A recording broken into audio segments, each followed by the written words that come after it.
Hey, welcome back. In this video, we are going to continue our Rust journey. So, in this video, cargo new guards. We are going to talk about the guards feature of Rust, so to speak. So, basically, if you want to explain it to a 10-year-old, imagine that you are trying to get to a birthday party and there is a security guard at the entrance and they tell that you shall only pass if you have the Spider-Man costume. And usually in Rust, these guard statements are associated with the match expression. And one example for that is that when you have a struct which is called currency, and this currency has a name which is the str and the amount, which is going to be an unsigned 32-bit integer. One thing here, when we are creating a struct which has a field, which is a string slice, is that we have to specify basically the lifetime of the name or the string slice. And we say that it should live as long as the struct lives. And if we want to instantiate it, so to speak, let's get rid of the hello word. We can say that euro is a currency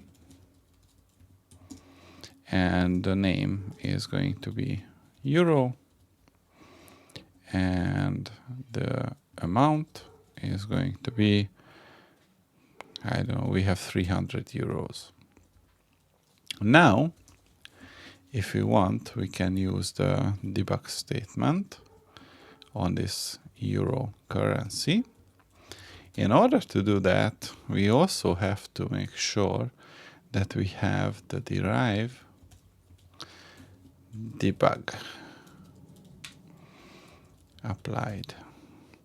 So now if I go ahead and use pwd and cargo run, you can see that this is how our struct implementation looks like.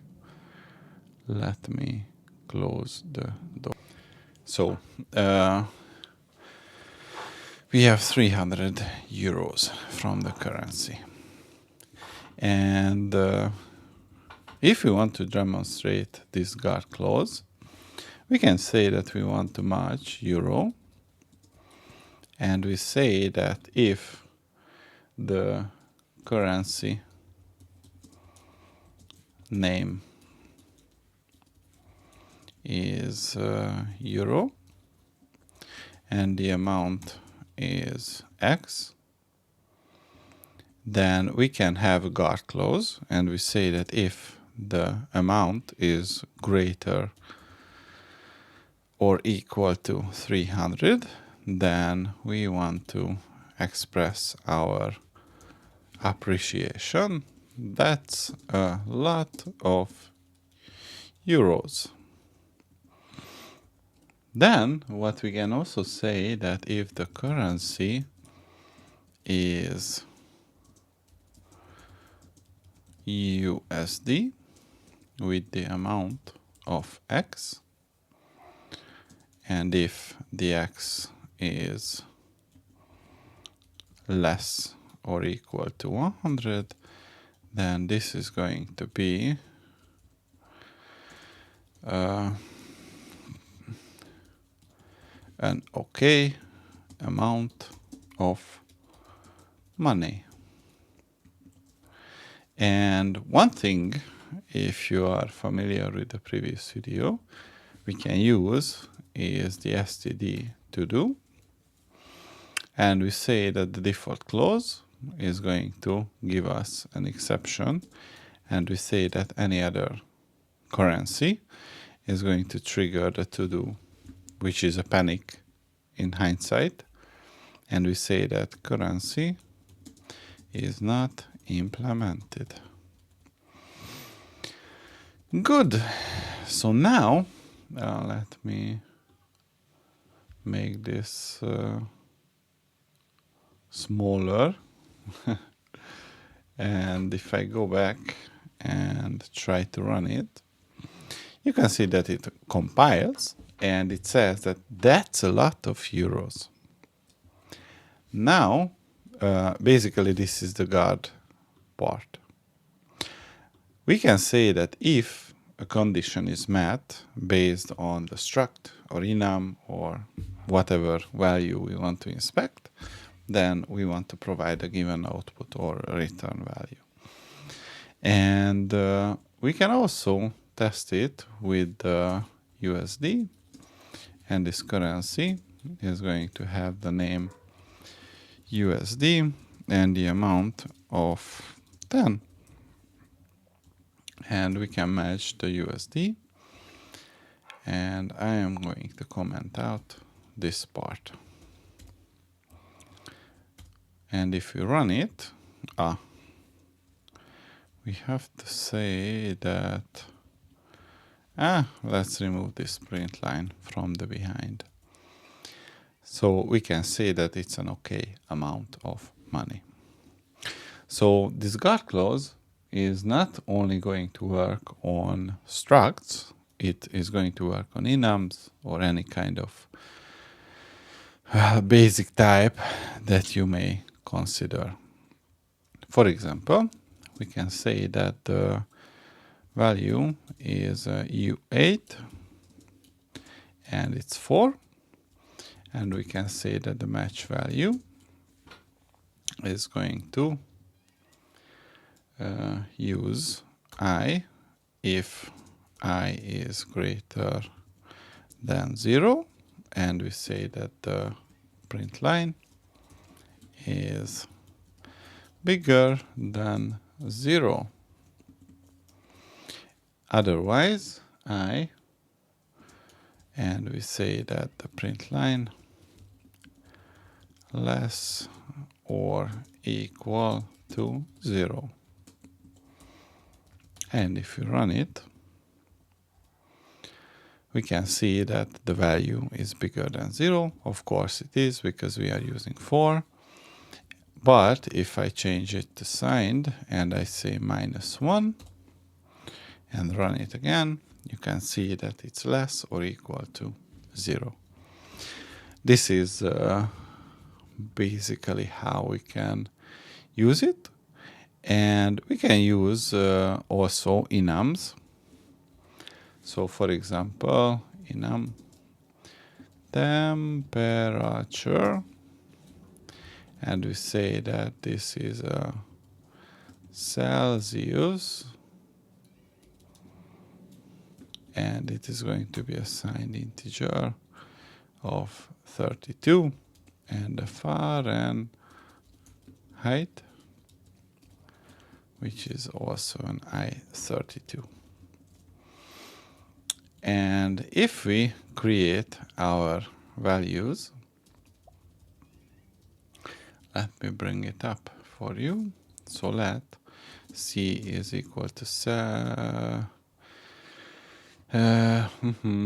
temperature Celsius, and we say that this is 0. Then we can match the C and say that if this is of temperature Celsius with the value V, if V is equal to 0, then we print that hell froze.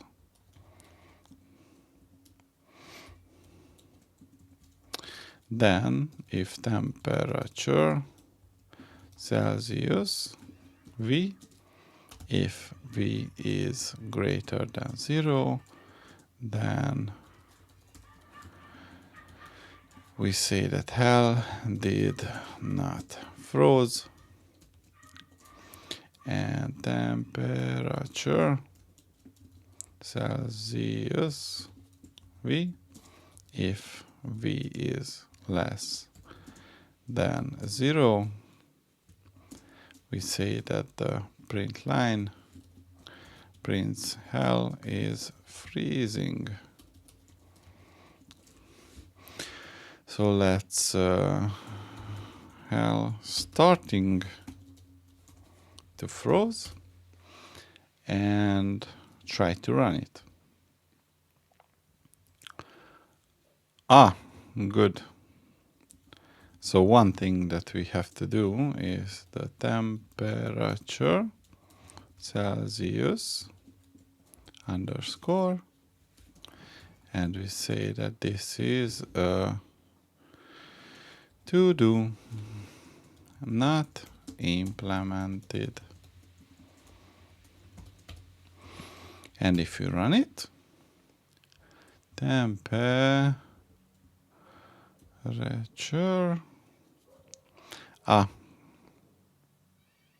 typo.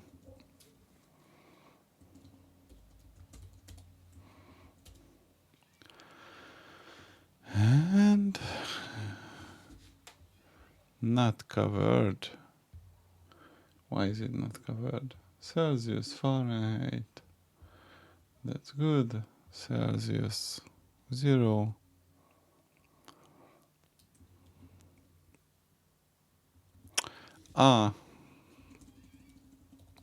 Sorry. That's the Fahrenheit. And we say that temperature Celsius underscore is going to return the to do not implemented. Now if we run it, we can see that the hell is starting to freeze. And if we increase the temperature to 10 and run it again, we can see that the hell did not freeze. And if it's minus 10, then we can see that the hell is freezing. And if it's Fahrenheit and run it, we can see that this is going to panic. So this temperature example was from the official documentation, but the currency and the to-do part was made up by me to add something useful for this demo. So this is how you can use these guard statements and basically fine-tune the logic of your applications. And that was all. See you in the